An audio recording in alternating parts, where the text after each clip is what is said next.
आज जरा चेक पर दस्तखत कर देना, प्रभात ने शहद घुली आवाज में कहा। सीमा ने रोटी बेलते बेलते पलट कर देखा। चेक पर दस्तखत करवाते समय प्रभात कितने बदल जाते हैं। आपकी तनख्वाह खत्म हो गई, वह बोली। गांव से पिताजी का पत्र आया था, वहां 400 रुपए भेजने पड़े। फिर लीला मौसी भी आई हुई है, घर में मेहमान हो तो खर्च बढ़ेगा ही ना। सीमा चुप रह गई। पैसा नहीं देना है तो मत दो, किसी से उधार लेकर काम चला लूंगा। जब भी पैसों की जरूरत होती है तुम इसी तरह अकड़ दिखाती हो। अकड़ दिखाने की बात नहीं है, प्रश्न यह है कि रुपया देने वाली की कुछ कद्र तो हो। मैं बीवी का गुलाम बनकर नहीं रह सकता, समझी?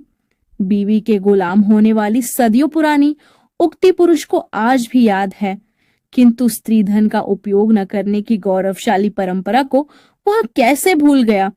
बहस और कटु हो जाए इसके पहले ही सीमा ने चेक पर हस्ताक्षर कर दिए। शाम को प्रभात दफ्तर से लौटे तो लीला मौसी को 100 का नोट देकर बोले, मौसी तुम पड़ोस वाली चाची के साथ जाकर आंखों की जांच करवा आना। अरे रहने दे भैया, मैं तो यूं ही कह रही थी, अभी ऐसी जल्दी नहीं है, रायपुर जाकर जांच करा लूंगी। नहीं मौसी, आंखों की बात है, जल्दी दिखा देना ही ठीक है। मौसी मन ही मन गदगद हो गई। प्रभात मौसी का बहुत ख्याल रखते हैं। मौसी का ही क्यों, रिश्ते की बहनों, बुआओं, चाचा ताऊ सभी का। कोई रिश्तेदार आ जाए तो प्रभात एकदम प्रसन्न हो उठते हैं। उस समय वह इतने उदार हो जाते हैं कि खर्च करते समय आगा पीछा नहीं सोचते। मेहमानों की तीमारदारी के लिए ऐसे आकुल व्याकुल हो उठते हैं कि उनके आदेशों की धमक से सीमा का सिर घूमने लगता है। सीमा, आज क्या सब्जी बनी है? प्रभात पूछ रहे थे। बैगन की, बैगन की। मौसी की आंखों में तकलीफ है। बैगन की सब्जी खाने से तकलीफ बढ़ेगी नहीं, उनके लिए परवल की सब्जी बना लो। नहीं, मैं बैगन की सब्जी खा लूंगी बेटा, बहू को एक और सब्जी बनाने में कष्ट होगा, कॉलेज से थक कर आई है। इस उम्र में थकना क्या है मौसी, वह तो इनके घर वालों ने काम की आदत नहीं डाली, इसी से थक जाती है। हाँ बेटा, आजकल लड़कियों को घर गृहस्थी संभालने की आदत ही नहीं रहती। हम लोग घर के सब काम करके 10 किलो चना दलकर फेंक देते थे। मौसी बोली। बस इसी बात से सीमा छिड़ जाती है। उसके मायके वालों ने काम की आदत नहीं डाली तो क्या प्रभात ने उसके लिए नौकरों की फौज खड़ी कर दी? एक बर्तन कपड़े साफ करने वाली के अलावा दूसरा कोई नौकर तो देखा ही नहीं इस घर में। और लीला मौसी के जमाने में घर गृहस्थी ही तो संभालती थी लड़कियां। न पढ़ाई लिखाई में सिर खपाना था और न नौकरी के पीछे मारे मारे घूमना था। सीमा सोचने लगी, लीला मौसी तो खैर अशिक्षित महिला है, परंतु प्रभात की समझ में यह बात क्यों नहीं आती? अभी पिछले सप्ताह भी ऐसा ही हुआ था। सीमा ने करेले की सब्जी बनाई थी। प्रभात ने देखा तो बोले, करेले बनाए हैं? क्या मौसी को दुबला करने का विचार है? उनके लिए कुछ और बना लो। सीमा एकदम हतप्रभ रह गई। मौसी हंसी। नहीं नहीं, कुछ मत बनाओ बहू, बस दाल को तड़का दे दो, तब तक मैं टमाटर की चटनी पीस लेती हूँ। मौसी, बहू के रहते तुम्हें काम करने की क्या जरूरत है? आओ उस कमरे में बैठे। प्रभात बोले। सीमा अकेली रसोई में खटती रही। उधर साथ वाले कमरे में मौसी प्रभात को झूठे सच्चे किस्से बताती रही। तुम्हारे बड़े नाना जी खेत में पहुंचे तो देखा सामने गांव के धोबी का भूत खड़ा है। मौसी खूब अंधविश्वासी है, मनगढ़ंत किस्से खूब बताती है। भूत प्रेतों के, प्रभात के बड़े नाना, मझले नाना और छोटे नाना के, दूध सी सफेद छोटी नानी के, प्रभात की ननिहाल के जमींदार महेंद्र प्रताप सिंह और रूपा डाकू के भी। इन किस्सों के साथ साथ मौसी लोगों की मेहमान नवाजी और बढ़िया भोजन को भी खूब याद करती। उनकी व्यंजन चर्चा सुनकर श्रोताओं के मुंह में भी पानी भर आता। मौसी मूंग के लड्डू, खस्ता, कचौरी, मेवे की गुजिया और खोए की पूरियों को याद किया करती। प्रभात उनकी हर फरमाइश पूरी करवाते। सीमा को कॉलेज जाने तक रसोई में जुटे रहना पड़ता। थकान के कारण खाना भी न खाया जाता। उस दिन भी ऐसा ही हुआ था।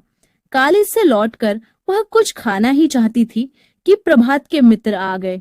उसने किसी तरह उन्हें चाय नाश्ता करवाया। दूध का बर्तन उठाकर अलमारी में रखने लगी तो सहसा चक्कर खाकर गिर पड़ी। सारे कमरे में दूध ही दूध फैल गया।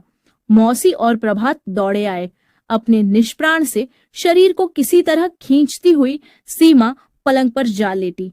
आंखें बंद करके वह न जाने कितनी देर तक लेटी रही। अचानक प्रभात ने धीरे से उसे उठाते हुए कहा, सुनो, अब उठकर जरा रसोई में देख लो। तब से मौसी ही लगी हुई है, शरीर में उठने की शक्ति ही नहीं थी। हूं कहकर सीमा ने दूसरी ओर करवट ले ली। तुम्हारी तबीयत ठीक नहीं है, यह मैं मानता हूं, परंतु अपने घर का काम कोई और करे यह तो शोभा नहीं देता।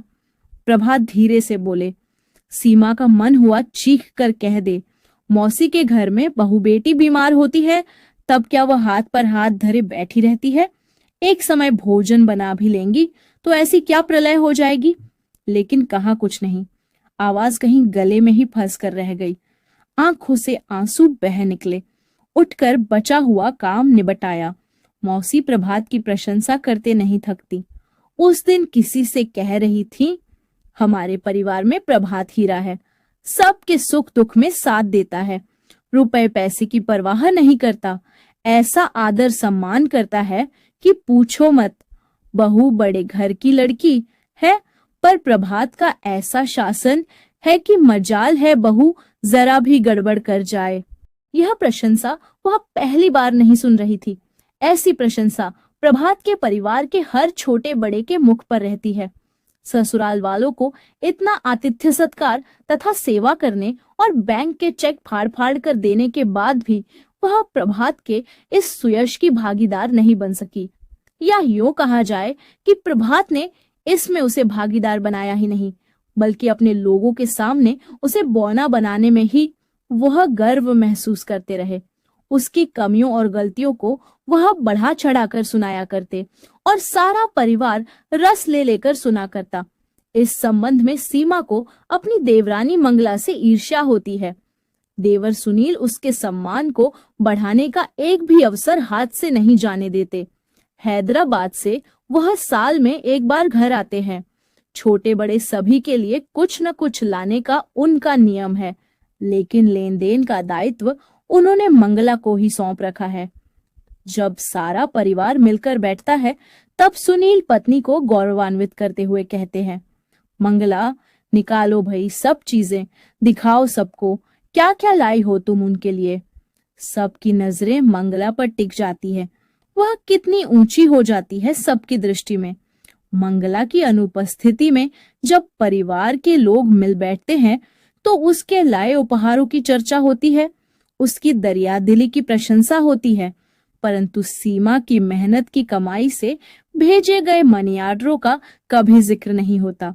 उसका सारा श्रेय प्रभात को जाता है।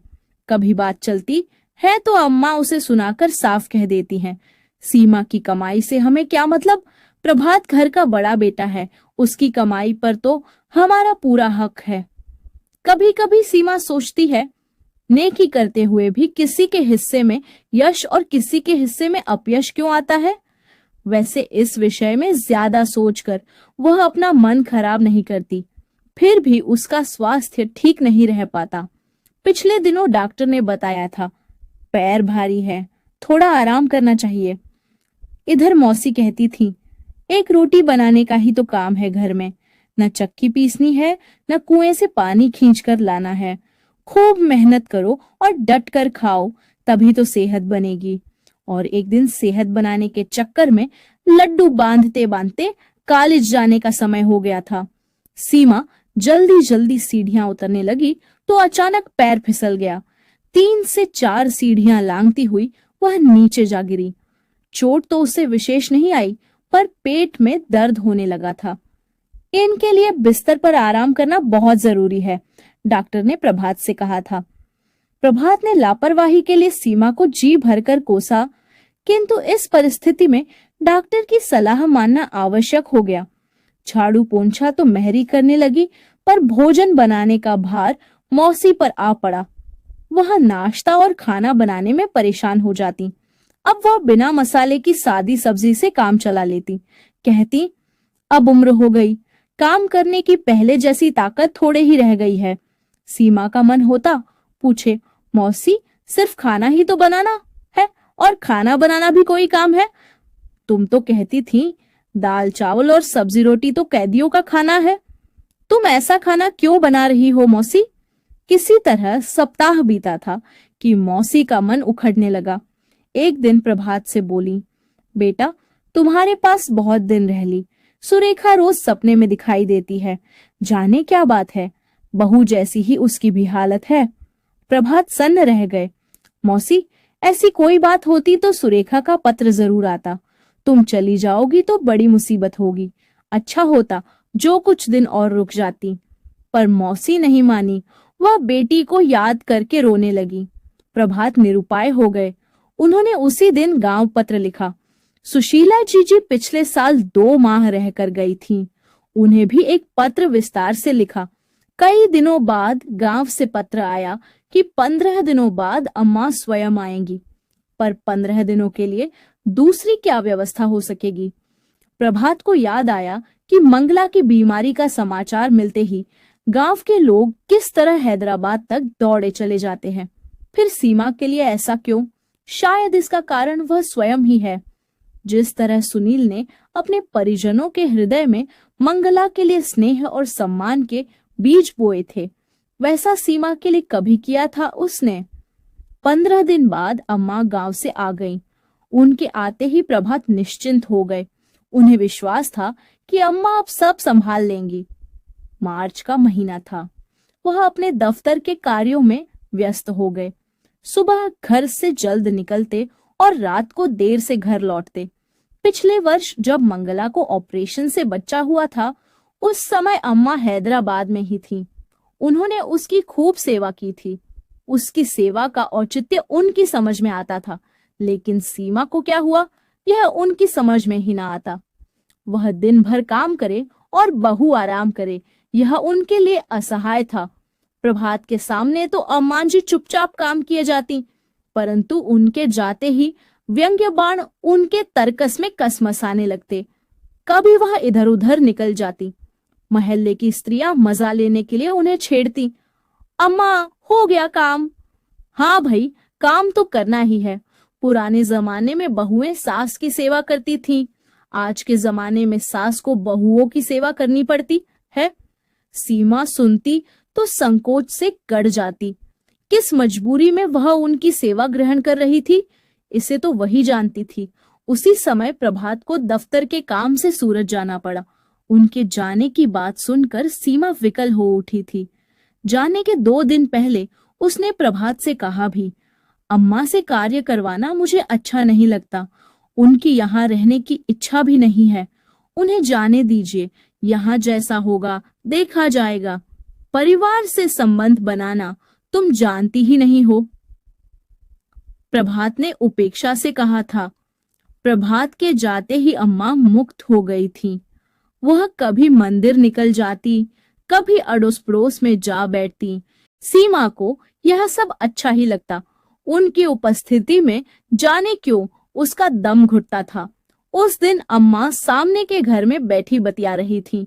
सीमा ने टंकी में से आधी बाल्टी पानी निकाला और उठाने ही जा रही थी कि देखा अम्मा सामने खड़ी है।